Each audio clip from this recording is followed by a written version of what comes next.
Bismillahirrahmanirrahim. Assalamualaikum warahmatullahi wabarakatuh.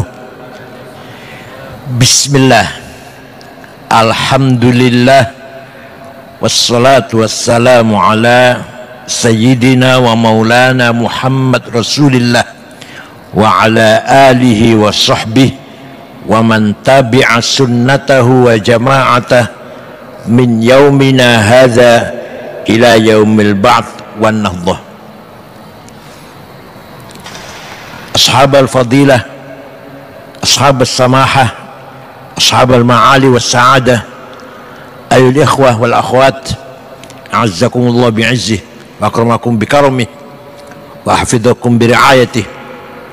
Nashkurukum ala hadhihi da'wah al-karimah wa insyaallah sawfa nakun ma'akum khilal sa'a wa akthar shwaya. Nahnul aghniya biturathil hadari wa thaqafi. Kita umat Islam ini sebenarnya kaya dengan culture capital, thaqafah, hadarah yang sangat luar biasa jika dibandingkan dengan agama lain. Tidak ada di dalam agama Nasrani, Yahudi, ilmu seperti yang kita miliki, ilmu tajwid. Bagaimana membaca kitab Injil yang benar dengan ikhfa, izhar, iqlab. Nggak ada itu, tidak ada itu. Hanya di Islam yang ada. Tidak ada di Yahudi, Kristiani ilmu tentang menseleksi, metode seleksi hadis. Ini informasi ini benar apa tidak, sahih apa tidak, nggak ada itu. Hanya di Islam ada mustalah hadis. Tidak ada di agama Kristen atau Yahudi ilmu semacam kita, ilmu qiraat, membaca Injil sab'a qiraat, tidak ada. Membaca Taurat sab'a qiraat, tidak ada. Hanya di kita yang ada. Tidak ada di Nasrani atau Yahudi seperti kita mempunyai ilmu tariqatul istinbat, tariqatul istidlal, usulul fiqh. Tidak ada. Alhamdulillah kita umat Islam yang kaya dengan ilmu-ilmu seperti ini. Di luar Islam tidak ada. Apalagi Hindu, Buddha, apalagi agama samawi saja tidak ada. Oleh karena itu, informasi atau penjelasan dari agama lain belum tentu benar, karena belum diterapkan, belum ditatbikkan metode seleksi yang benar. Kalau di kita baca Bukhari pasti benar, Muslim pasti benar. Oleh karena itu, kewajiban kita sekarang harus memelihara.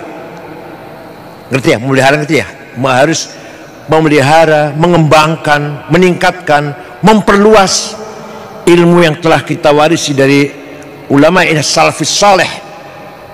Harus. Kalau tidak, siapa lagi kalau bukan kita? Kalau bukan kita, siapa lagi?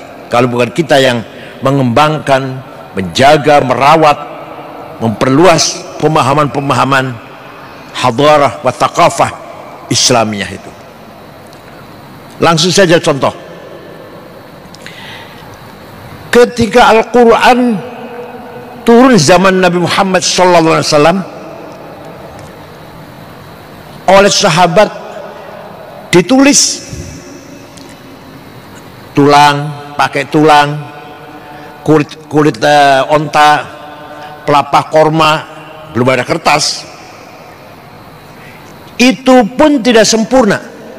Tidak ada satu sahabat yang mempunyai Quran dari Fatihah sampai An-Nas, nggak ada.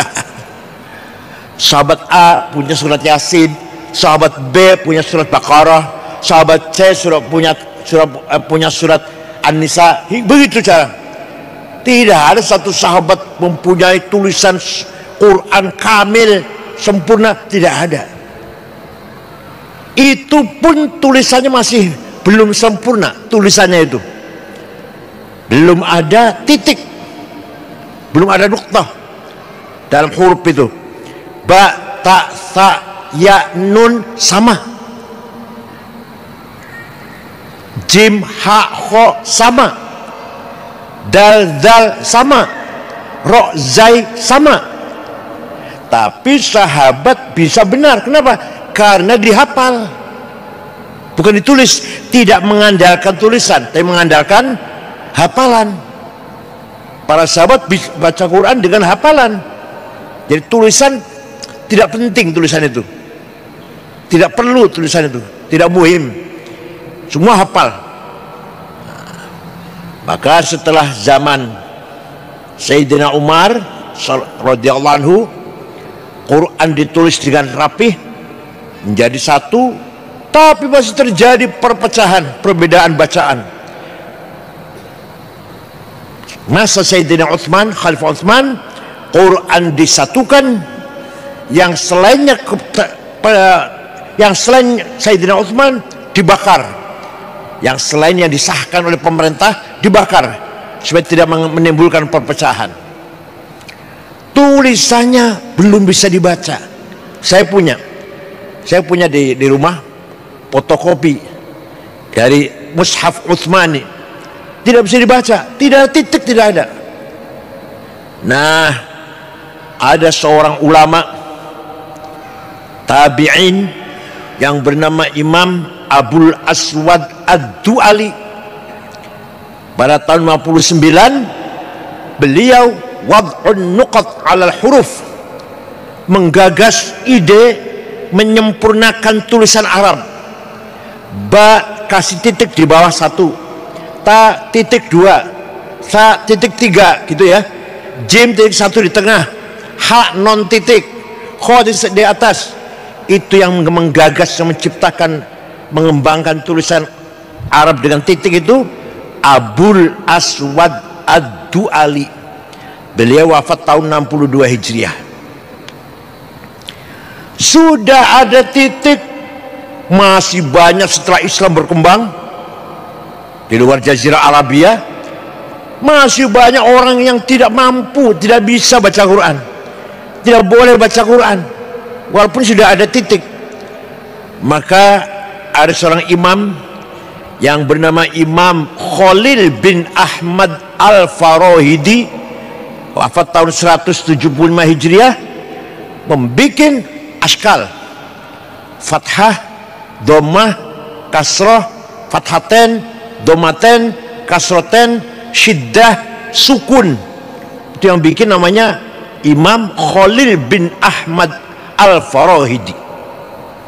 Sudah ada titik nuktah, sudah ada syakal fathah, dhammah, kasrah, masih banyak orang baca Quran salah. Rubba qari'il Quran wal Qur'anu yal'anuh.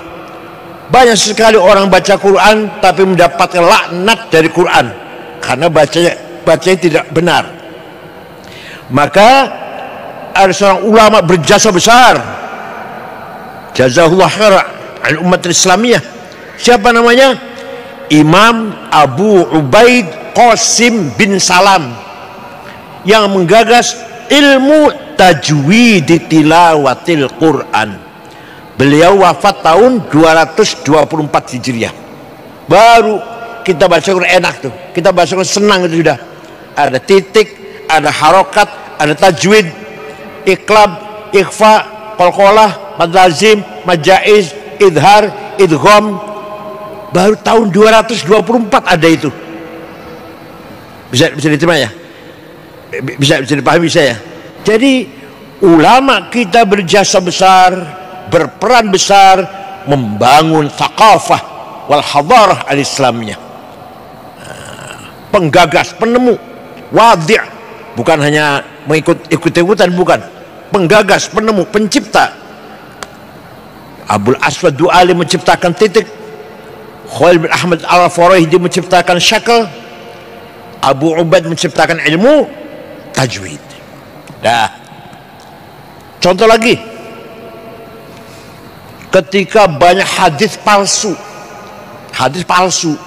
qala Rasulullah, qala Rasul, padahal bohong itu bohong, maka Khalifah Umar bin Abdul Aziz yang berkuasa tahun 99 Hijriah sampai 201, beliau berkuasa hanya 2,5 tahun, memanggil seorang ulama besar namanya Syihabuddin Roma Hurmuzi.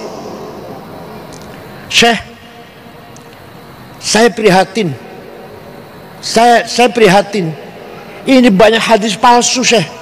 Coba bisa enggak, boleh enggak Anda membuat ilmu, metode menseleksi hadis, mana yang benar, mana yang bohong, mana yang kita tolak lah, tidak benar, ada kepentingan politik, kepentingan bisnis, kepentingan suku, kepentingan etnik, bikin hadis palsu. Insya Allah, kata Syihabuddin Roma Hurmuzi, 1 minggu 7 hari jadi ilmunya itu. Menghadap khalifah sudah jadi ilmunya, sudah beres. Namanya ilmu Mustalahul Hadis, tahun 99 Hijriah itu. Hadis sahih yang benar kalau memenuhi 4 syarat. 1, muttasil, antara guru dan murid dan guru berjumpa. Kedua, gurunya dhabit, tidak pernah salah, cerdas. Yang ketiga, thiqah, tidak pernah melakukan hal-hal yang memalukan seperti mencuri sepatu di masjid. Enggak itu. Bisa dipercaya, nggak pernah bohong, walaupun bohong bercanda, walaupun bohong, ya bohong kecil lah, nggak pernah. Dan adil, lurus, jujur orangnya, baru hadis itu sahih. Kalau kurang 1 syaratnya, yang 4 itu kurang 1, turun hasan. Kurangnya 2, turun dhaif. Dhaifnya munqati', mauquf, mu'allal, mu'an'an, mursal, munkar, makdzub, dan seterusnya. Ilmu itu lahir dari seorang namanya Syihabuddin Roma Hurmuzi tahun 99 Hijriah. Lagi ini mau berapa menit, mau berapa jam ini?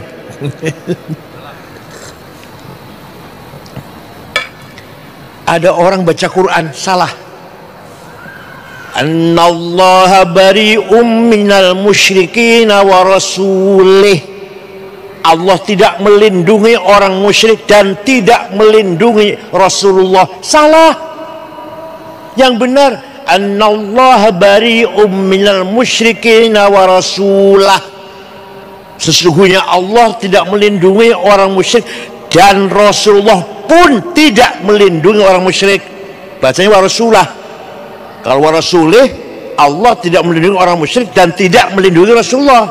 Jadi kalau wa rasulah, Allah dan Rasulullah. Allah dan Rasulullah tidak melindungi orang musyrik. Maka lahirlah ilmu nahwu, grammar. Ilmu nahwu digagas oleh Imam Amr bin Qumbur yang terkenal panggilan nama Imam Sibaweh.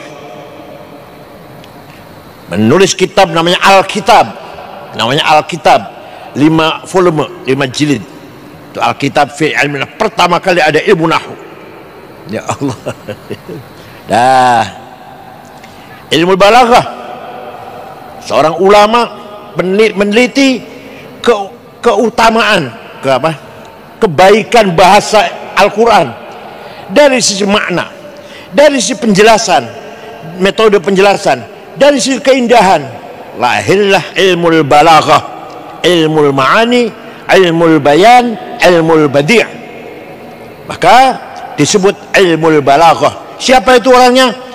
Imam Amr bin Ubaid, wafat tahun 122 Hijriah. Perdebatan antara firqah, antara Mu'tazilah dengan Jabariyah dengan Qadariyah. Qadariyah itu akidahnya penguasa, Raja Muawiyah. Muawiyah menang, Sayyidina Ali kalah, kan gitu. Kata Muawiyah yang menang itu mengatakan, ini sudah takdir Allah. Ali kalah, berarti kan semua orang tahu keutamaannya Ali. Sayyidina Ali itu siapa? Sihir Rasulullah, awwalu man aslama minas sibyan, babul ilm, fatihu Khaybar, minal basyarin bil jannah. Ali itu menantu Rasulullah yang memenangkan perang Khaybar. Sudah dikasih tahu pasti masuk surga. Ali itu sama dengan 10 orang lainnya, 9 orang lainnya. Dan beliau menantu Rasulullah, sepupunya juga. Kalah. Yang menang Muawiyah. Muawiyah baru masuk Islam tahun 8 Hijriah. Kata Muawiyah ini berarti sudah takdir Allah. Jadi kamu sekalian rakyat semuanya harus iman dengan takdir Allah. Kalau masih menentang kekuasaan saya, berarti kamu tidak terima dengan takdir Allah. Itu namanya Jabariyah, fatalism. Nanti akan dikantor oleh putranya Sayyidina Ali. Sayyidina Ali punya istri lagi setelah Fatimah meninggal. Siti Fatimah meninggal, nikah lagi dengan seorang namanya Khawlah binti Ja'far dari suku Bani Hanifah. Punya putra namanya Muhammad. Muhammad ini cerdas, jenius, mengajar Masjid Nabawi. Apa kata beliau? Bohong. Apa yang dikatakan Muawiyah itu bohong. Yang benar adalah af'alul ibad minal ibad, perbuatan manusia dari manusia sendiri. La qadha wala qadar. Tidak ada takdir tidak ada. Allah tidak intervensi. Perbuatan manusia baik dari manusia, perbuatan jahat dari manusia, bukan takdir Allah. Lahirlah Qadariyah. Jadi kalau kerajaan Jabariyah, kantornya Qadariyah. Dari perdebatan itu semuanya lahirlah ilmu kalam. Yang pertama kali menggagas ilmu kalam adalah Imam Wasil bin Atha, murid daripada Imam Muhammad bin Sayyidina Ali tadi. Ini ringkas ini baru sejarahnya ilmu saja, ini ringkas sekali. Nah, yang agak lama, yang agak dalam, saya ingin agak lebar, agak luas. Lahirnya Imam Syafi'i, madhab Syafi'i. Suatu hari, suatu saat, Imam Syafi'i mendapatkan surat dari gubernur Mawaro An-Nahr, gubernur Transoksania, Afghanistan dan sekitarnya lah, sebelah timurnya Iran itu namanya Transoksania, Mawaro An-Nahr. Namanya gubernur itu namanya Abdurrahman Al-Mahdi. Isi surat dibaca, Syekh atau Imam, saya ingin paham syariat Islam dengan benar. Bagaimana caranya? Saya ingin paham syariat Islam. Imam Syafi'i memanggil muridnya, memanggil santrinya, namanya Rabi' bin Sulaiman Al-Muradi. Imam Syafi'i itu nama lengkapnya Abu Abdullah Muhammad bin Idris bin Abbas bin Uthman bin Syafi' bin Musayyab bin Abdul Ubaid bin Abdul Yazid bin Abdul Muttalib. Lahir tahun 150 Hijriah di Gaza yang sekarang sedang dibom oleh Israel itu lahirnya Imam Syafi'i di situ. Wafat di Kairo, Mesir tahun 204 Hijriah. Jadi usianya hanya 54. Imam Syafi'i hanya 54. Imam Syafi'i.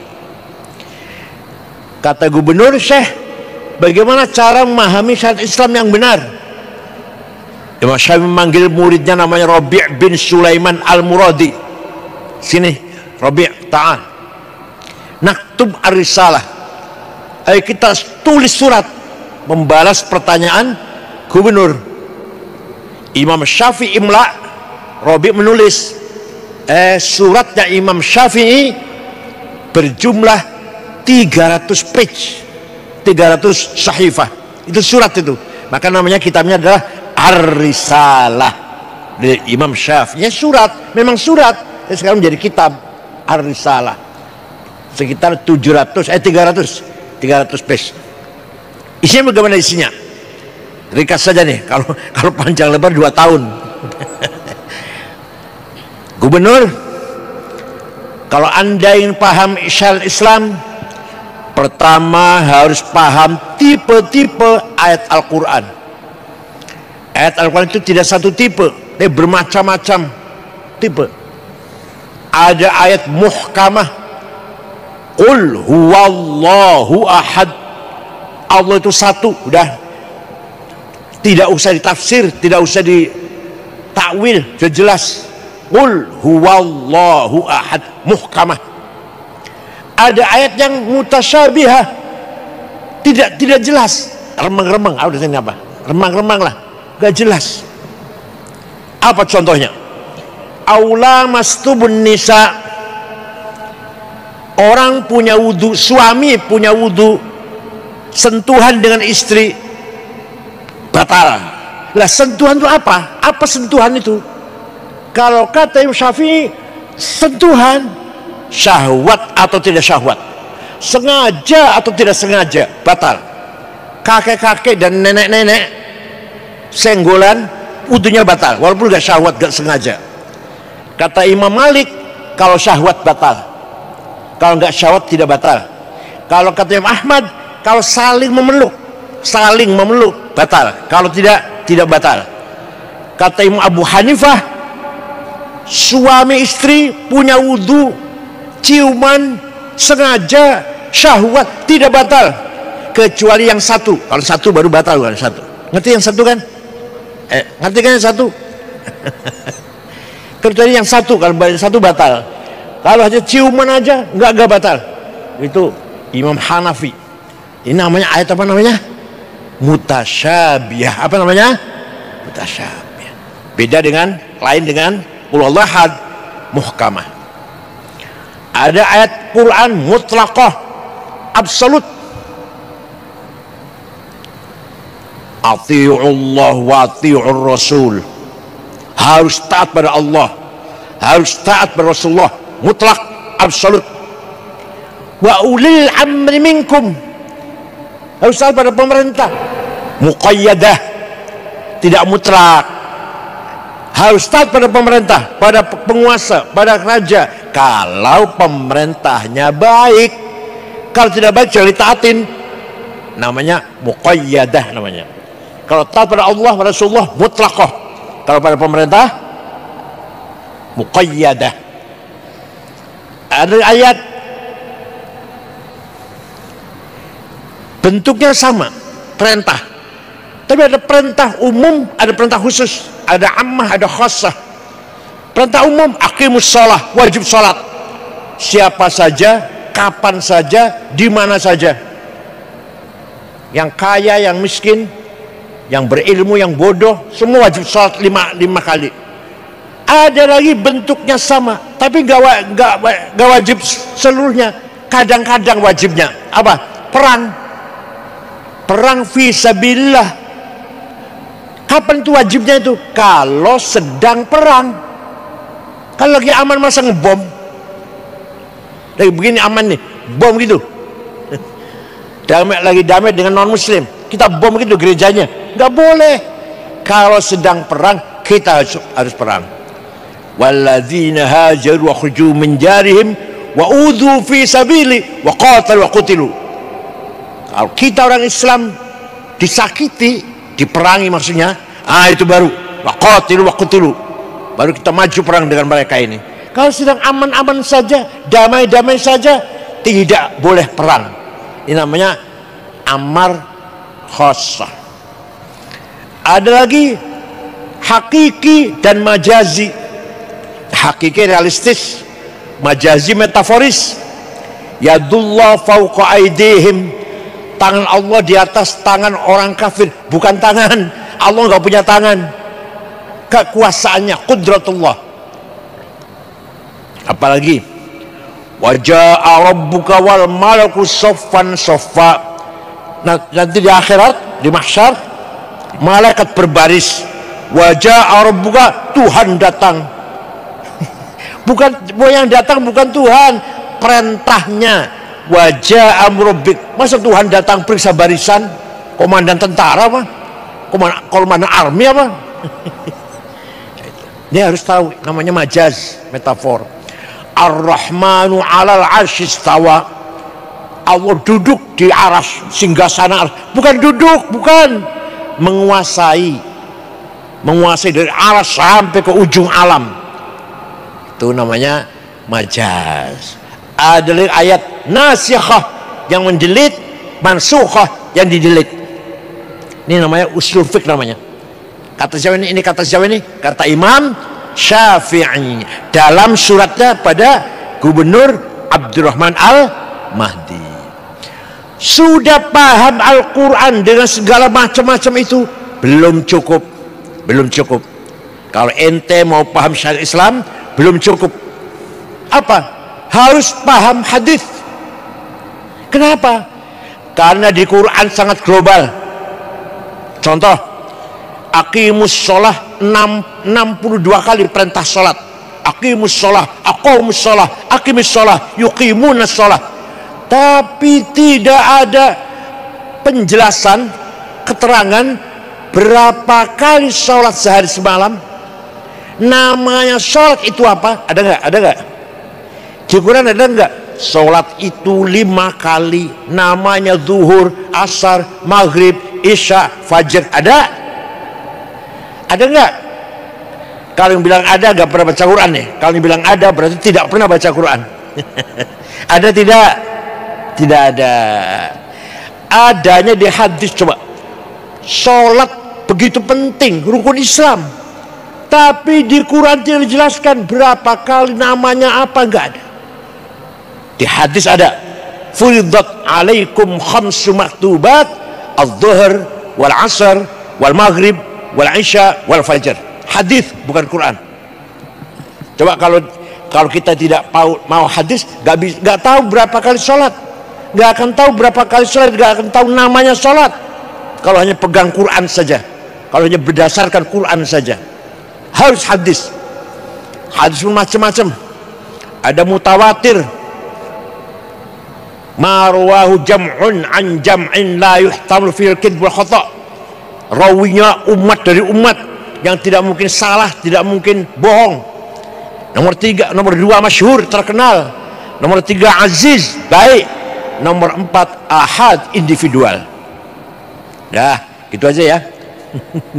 Ringkas saja supaya tahu saja. Sudah paham Quran, sudah paham hadis, belum cukup. Kata siapa? Kata siapa? Imam Syafi'i. Belum cukup. Bayan ilahi Quran, bayan nabawi hadis, belum cukup. Harus bayan akli, pemahaman akal. Tapi akalnya ulama, bukan akalnya kita bukan. Bukan akalnya kita, kalau kita akal tempe ya. Akal toge kalau kita. Akal ulama ada 2. Kolektif, rame-rame kumpul, namanya ijma, konsensus. Contoh, apa hasil ijma? Produknya ijma itu apa? Produknya ijma adalah arkanus sholati sab'ata asyar, rukun sholat 17, takbiratul ihram, an-niyah, al-qiyamu berdiri liman istata'a, qiraatul fatihah, baca fatihah ketika berdiri, ar-ruku'u, at-tuma'ninah, al-i'tidal, as-sujud. Itu hasil produk dari kesepakatan ulama. Apa ada hadis? Gak ada. Ada hadis rukun sholat 17, ada? Tidak ada. Yang bilang ada nggak pernah belajar hadis. Yang bilang ada. Jadi prakteknya sholat ini saya baru contoh sholat loh, belum yang lain-lain, belum haji, belum umroh, zakat, som Ramadan, macam-macam, munakahah, muamalah, buyuk, babul buyuk. Ini baru contoh sholat. Rukun sholat 17 itu bukan dari Quran, bukan dari hadis, dari bayan akli, ijma'ul ulama. Jadi kalau ada orang tidak mau ikut ulama, nggak bisa sholat. Kalau ada orang sholat bagus, sholatnya bagus, kita tanya, Ustaz, belajar sholat di mana? Oh, saya belajar dari Quran dan hadis. Seumpama dia jawab gitu, saya belajar dari Quran hadis. Wallahi bohong. Tidak benar itu jawab. Wallahi bohong. Tidak ada Quran hadis penjelasan Quran sholat, cara sholat. Pasti yang benar jawabnya dari ayah saya, ibu saya, guru saya. Nah, gurunya dari gurunya, dari gurunya, dari gurunya. Nanti akan berujung pada Imam Syafi'i. Imam Syafi'i dari gurunya Imam Malik. Imam Malik dari gurunya Imam Rabi'ah. Imam Rabi'ah dari gurunya Imam Kharijah. Imam Kharijah putra sahabat Zaid bin Thabit, ketua penulis Al-Quran, ketua tim penulis Al-Quran, Zaid bin Thabit. Itu baru silsilah itu salahnya nyambung namanya. Walhasil ikut ulama, ikut imam, dah itu selamat tuh. Maka semua ulama-ulama besar, bayangkan Imam Ghazali, fikih, usul fikih, ilmu kalam, filsafat, tasawuf, taklid pada Syafi'i. Imam Bukhari hafal hadis 600.000, taklid pada Syafi'i. Imam Razi yang karanya lebih dari 400, Fahru Razi itu, Muhammad bin Umar Fahru Razi, taklid pada Syafi'i. Masa you baru sarjana kemarin, baru lahir kemarin sudah gak mau taklid. Sombongnya luar biasa. Ini di Jakarta banyak orang sombong, gak mau taklid, mau cari sendiri. Ya silahkan. Itu namanya ijma. Dah, kalau akalnya itu sendiri-sendiri, individual, tidak kolektif, namanya apa? Qiyas, analogi. Qiyas pun macam-macam. Ada burhani, aulawi, mantiki, jadali, istiqra'i, tamthili, khitabi, syi'ri, iqna'i. Yang saya contohkan 2 saja, nanti yang 7 kalau kesini lagi nanti. 2 saja. Qiyas burhani, narkoba, narkoba. Haram kan? Di Quran tidak ada, hadis tidak ada, ijma' tidak ada. Dari mana itu? Dari qiyas. Ini narkoba ini atau heroin, kokain, ini sama dengan khamr, sama-sama memabukkan, maka hukumnya harus sama. Itu namanya qiyas namanya.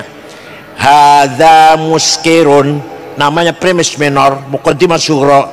Wa kullu muskirin khamrun, setiap yang memabukkan itu namanya khamr, muqaddimah kubra, premis major. Wa kullu khamrin haram, qaul syarih, legal statement. Maka natijah, conclusion, fahadha haram. Ini barang memabukkan, setiap memabukkan sama dengan khamr. Khamr itu haram, maka ini barang haram. Namanya qiyas burhani. Kalau nggak ada qiyas, kita nggak bisa, tidak boleh menghukumi. Quran tidak ada, hadis tidak ada, ijma' tidak ada. Hukumnya heroin, kokain, ganja, narkoba, narkotik tidak ada di Quran hadis. Apa ada ayatnya? Ada. Inna sabusa ada. Dah. Ada qiyas aulawi. Qiyas aulawi. Memukul ayah ibu, boleh nggak itu? Boleh nggak? Di Quran nggak ada tuh, tidak ada di Quran. Memukul ayah ibu tidak dilarang di Quran. Yang dilarang di Quran, wala taqul lahuma uffi wala tanharhuma. Kamu jangan ngomong kasar, kamu jangan bentak-bentak ayah ibu. Kalau gitu kita masuk rumah orang tua, tidak usah ngomong, tempelan aja, nggak apa-apa itu. Nah, ini harus pakai qiyas aulawi. Jika berbicara kasar saja haram, bentak-bentak saja haram, lebih-lebih mukul, namanya fabil aulawi. Contoh lagi, wala taqrabuz zina innahu kana fahishatan wa sa'a sabila. Jangan kamu mendekati zina, mendekati yang haram ini. Yang haram apa? Mendekati. Jangan kamu mendekati zina. Mendekati haram. Zinanya haram nggak? Lebih-lebih. Mendekati saja haram, dilarang oleh Allah. Wala taqrabu az-zina. Nah, zinanya gimana? Fabil aula. Zinanya lebih-lebih haram. Namanya kias aulawi. Coba kalau nggak pakai kias, kalau nggak ada kias, kita tidak bisa berbuat apa-apa. Nah, perlu diketahui, dengan metode ijma' dan kias inilah, bayan aklinya ulama inilah, maka lahirlah namanya ilmu fikih. Ilmu fikih itu produk daripada metode ijma' dan kias. Fathul Qorib yang cuma kecil, Fathul Mu'in agak besar, Fathul Wahhab lebih besar lagi, Majmu' 24 jilid, Mahali 40 jilid. Semua itu hasil produk apa? Ijma' dan kias. Bahkan paling banyak kias, paling banyak produk fikih itu dari kias, bukan dari ijma' malah. Itu kata Imam Syafi'i. Maka kita tidak bisa kita mengamalkan syariat Islam kalau tidak taklid kepada salah satu imam 4. Di Indonesia, Nusantara ini semuanya Syafi'i lah. Alhamdulillah, kita mempunyai warisan hadhar yang luar biasa, Tolong kalau di ma'had mana, coba dibaca risalah. Risalah dikaji coba. Risalah di Imam Syafi'i coba dibaca, dikaji, dimusyawarahkan, didiskusikan. Insyaallah akan mendapat manfaat besar itu. Itu baru contoh sekian. Belum Imam Asy'ari, Abul Hasan Asy'ari, luar biasa jasanya. Tanpa beliau, kalau tidak ada beliau, kita tidak tahu sifat Allah berapa. Sifat Allah 20 yang wajib, 20 mustahil, yang satu jaiz. Sifat Rasul 4, yang wajib 4, yang mustahil 4, yang satu jaiz. Hasil dari ijtihadnya Imam Abul Hasan Al-Asy'ari yang wafat tahun 324 Hijriah. Beliau membaca Al-Quran dari awal sampai akhir, ulangi lagi, balik lagi, awal sampai akhir, lagi ulangi lagi, menjumpai kesimpulan, mendapatkan kesimpulan bahwa Allah itu mempunyai sifat sami', basar, hayah, ilmu, kalam, qudrah, iradah. Innallaha sami'un basir, bikulli syai'in alim, ala kulli syai'in qadir. Ada semua itu. Hayyun qayyum. Nah, Imam Asy'ari menggagas dengan cerdas sifat nomor 1, sifat wujud. Padahal di Quran nggak ada itu. Innallaha wujud. Ada tidak? Ada tidak? Ayo, ada tidak? Yang hafal mana? Yang hafid mana? Yang hafid? Ada yang hafid, ada kan? Ada enggak di Quran? Ada tidak? Innallaha wujud. Enggak ada. Sami'un basir ada, qadir ada, alim ada, hayyun ada, tapi wujud tidak ada.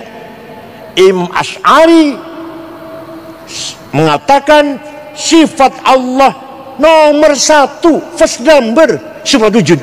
Ya Allah, alhamdulillah, itu jasa Imam Asy'ari kepada umat Islam. Kalau orang yang sudah cerdas mau ikut Asy'ari mau bukan terserah. Ibnu Sina, Al-Farabi, Al-Kindi, para filosof mau ikut Asy'ari boleh, enggak, tidak apa-apa, dia mereka orang cerdas. Kalau kita itu orang awam ini, kalau tidak ikut Imam Asy'ari, kita tidak mungkin tahu sifat Allah. Imam Asy'ari berpendapat sifat Allah nomor 1 sifat wujud, sifat ada. Di Quran tidak ada.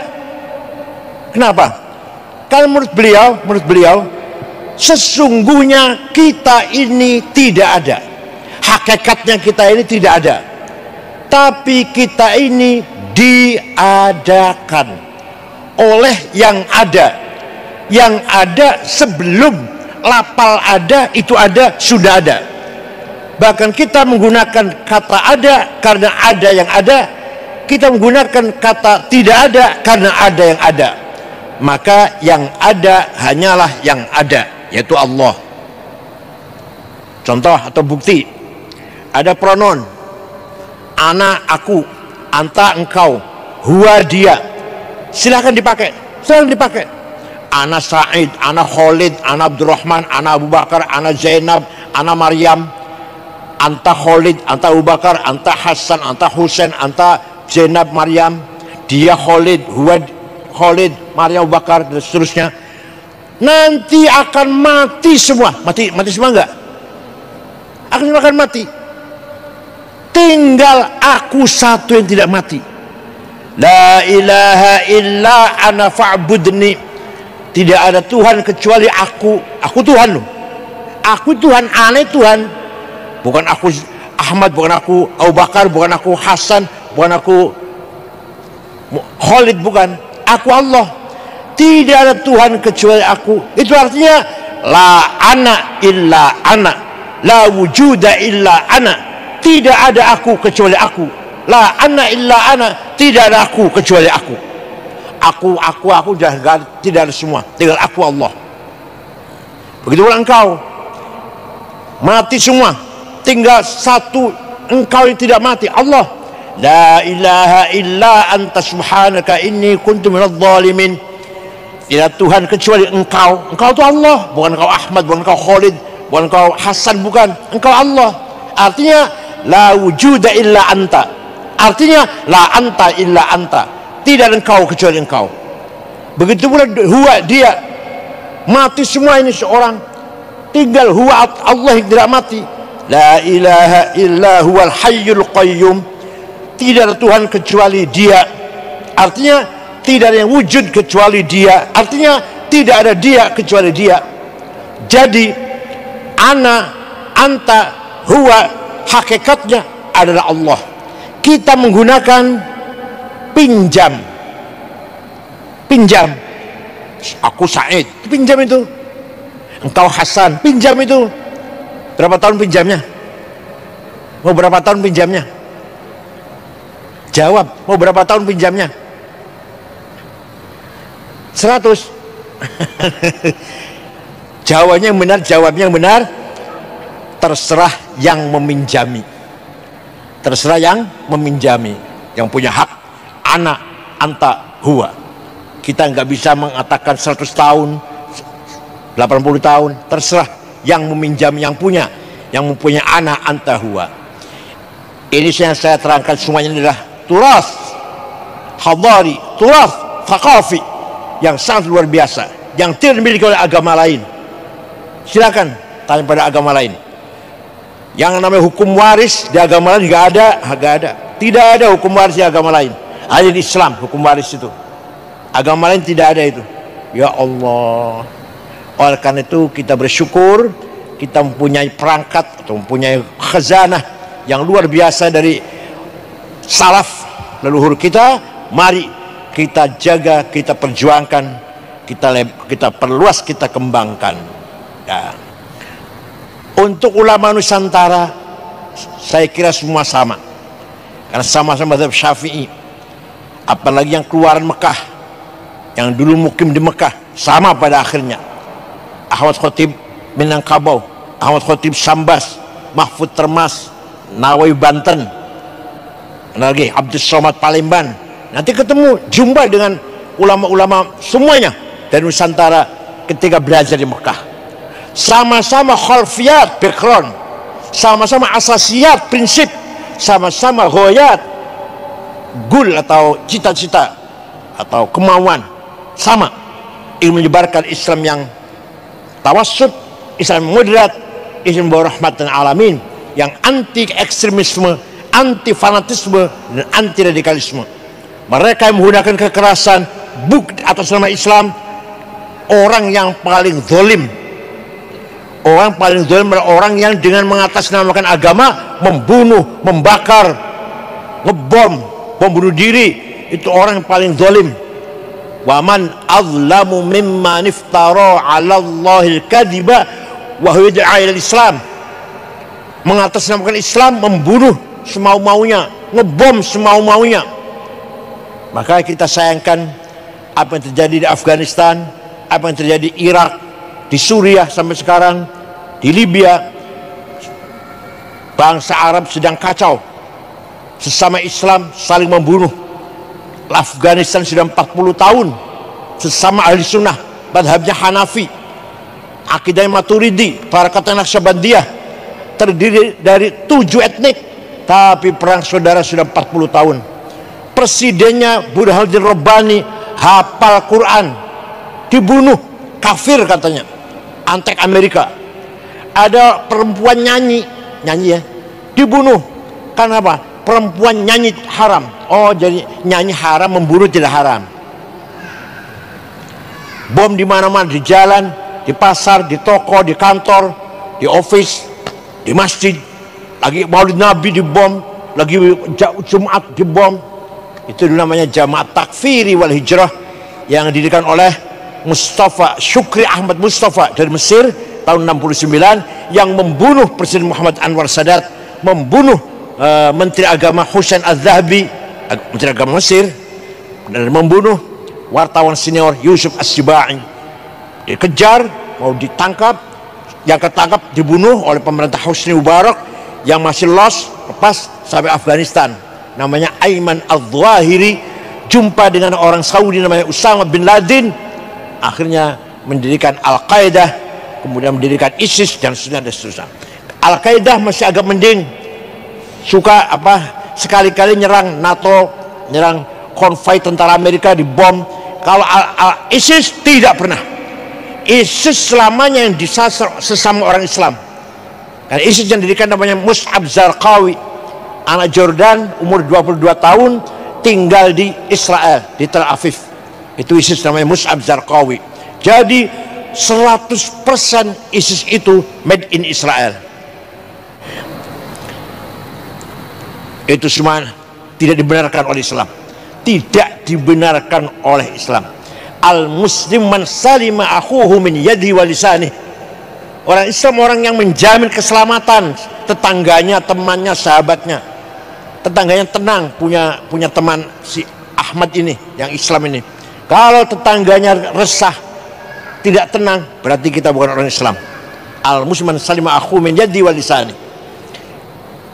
Terus krisis yang sedang kita alami di Timur Tengah juga krisis akhlak, krisis budaya. Alhamdulillah Nusantara, Islam berbudaya, Islam yang ramah, yang toleran, yang tawassut. Insya Allah selamanya ada di Indonesia kelompok radikal, tapi tidak besar. Hanya memang keras, tindakannya keras, tapi tidak besar, tidak berkembang. Pecah sendiri mereka lama-lama, akan berantakan sendiri, tidak akan kuat yang namanya radikal atau ekstrim atau teroris, karena jelas tujuannya jauh dari tujuan jauh dari tujuan mencari doa Allah. Di Timur Tengah juga sama, apalagi di Suriah Al-Qaeda, ISIS, Jabhatun Nusrah, Wahabi, semuanya ada. Di Syiahnya Alawiyin lagi, Syiah yang radikal itu di Suriah. Di Indonesia insya Allah kita semuanya min ahli sunnah wal jamaah, ala tariqil haq, nahnu ashabul haq, ala tariqil haq, fi mawqifil haq, kalimatil haqqah, sautin haq, at-tawassut wat tawazun wal i'tidal fi kulli majal, fil fikr wal amal wal aqidah wal akhlaq. Kita tidak ekstrim, tidak terlalu kanan, tidak terlalu kiri, tidak radikal, tidak liberal. Liberal juga salah. Oleh karena itu menjaga masyarakat agar tetap tawassut kewajiban ulama. Mohon maaf, ulama tidak hanya berkewajiban membangun dirinya sendiri. Saya yang penting saya soleh, saya sholat, saya baca Quran, saya benar, keluarga saya benar, anak saya, menantu saya, istri saya benar semuanya. Orang lain terserah, salah. Tidak boleh ulama berkata begitu. Ulama harus apa? Falaula nafara min kulli firqatin minhum ta'ifatul liyatafaqahu fid din waliyunziru qaumahum idza raja'u ilaihim la'allahum yahdharun. Ulama adalah orang yang paham agama, tafaqahu fid din, dan kalau sudah paham, liyunziru qaumahum, membimbing umat agar umat menjadi soleh. Yang soleh bukan hanya khotib Jumat, bukan hanya imam, semuanya soleh. Supir taksi soleh, tentara polisi soleh, yang jual di pasar soleh, tukang sapu-sapu di jalan, tukang bersih-bersih soleh, apalagi bupati ya, wali kota soleh, presiden soleh, menteri soleh. Kewajiban ulama membentuk masyarakat yang soleh, bukan hanya dirinya, bukan hanya keluarganya, bukan hanya tetangganya, tapi semua. Ini waliyunziru qaumahum idza raja'u ilaihim. Kalau tidak, la khaira fi katsirin min najwahum illa man amar bisadaqatin aw ma'rufin aw islahin bainan nas. Kalau ulama tidak berbuat begitu, la khaira, tidak ada nilai baiknya, tidak punya nilai baik kalau ulama tidak berbuat begitu. Islahin bainan nas, membangun masyarakat yang saleh. Yang saleh bukan hanya imam, bukan hanya khotib, bukan hanya ustadz, bukan hanya tuan guru yang soleh, semua harus soleh. Yang di pasar, yang di jalan, yang jualan-jualan di pasar, yang supir-supir, semua harus soleh semuanya. Petani, pedagang, buruh, majikan, bosnya harus soleh semuanya. Itu perintah Al-Quran. Oleh karena itu di Indonesia ada banyak organisasi, Nahdlatul Ulama, Muhammadiyah, Al-Wasliyah, Al-Ittihad, Syarikat Islam, Al-Irsyad, semuanya dalam rangka masing-masing membangun masyarakat yang soleh dengan cara yang beda-beda, dikit-dikit, sedikit-sedikit ada beda, tapi tujuannya sama, membangun bangsa yang soleh. NU yang paling besar, saya dulu pernah ketua umum 10 tahun, 11 tahun, saya ketua umum mengganti Gus Dur, itu NU paling besar, 90 juta Nahdlatul Ulama. Muhammadiyah 25 juta dan seterusnya lah. Walhasil semua ormas, organisasi massa di Indonesia itu dalam rangka tujuannya sama, membangun islahim bainan nas, masyarakat yang soleh, jujur, amanah, bertanggung jawab, tidak korupsi. Kita kadang malu kalau di negara lainnya bukan Islam, tertib, tidak korupsi, tidak ada broker, amanah. Kita kadang di negara Islam, waduh, luar biasa, korupsi di mana-mana. Gak ada rasa malu, tidak ada rasa malu atau rasa takut, tidak ada sudah. Saya kira itu. Syukran wa dumtum fil barakati wan najah. Kesimpulannya, turas harus kita kembangkan, harus kita jaga, harus kita perdalami, perluas, tingkatin pemahaman turas kita. Kembali pada kitab-kitab usul Syafi'i, Asy'ari, terus kembali tafsir Tabari. Jangan terjemahan, jangan baca terjemahan, jangan, nggak mutu, nggak berkualitas nanti. Langsung marji asasi, ayo kita baca, kita kaji, insya Allah akan kuat Islam kita. Harus itu, kalau enggak Islam tinggal nama saja, namanya Islam tapi isinya kosong. Harus Islam berkualitas, dengan kualitas pemahaman agama yang up to date, yang kontekstual, insya Allah. Syukran wa dumtum fil barakati wan najah. Wallahu khairu. Wassalamualaikum warahmatullahi wabarakatuh.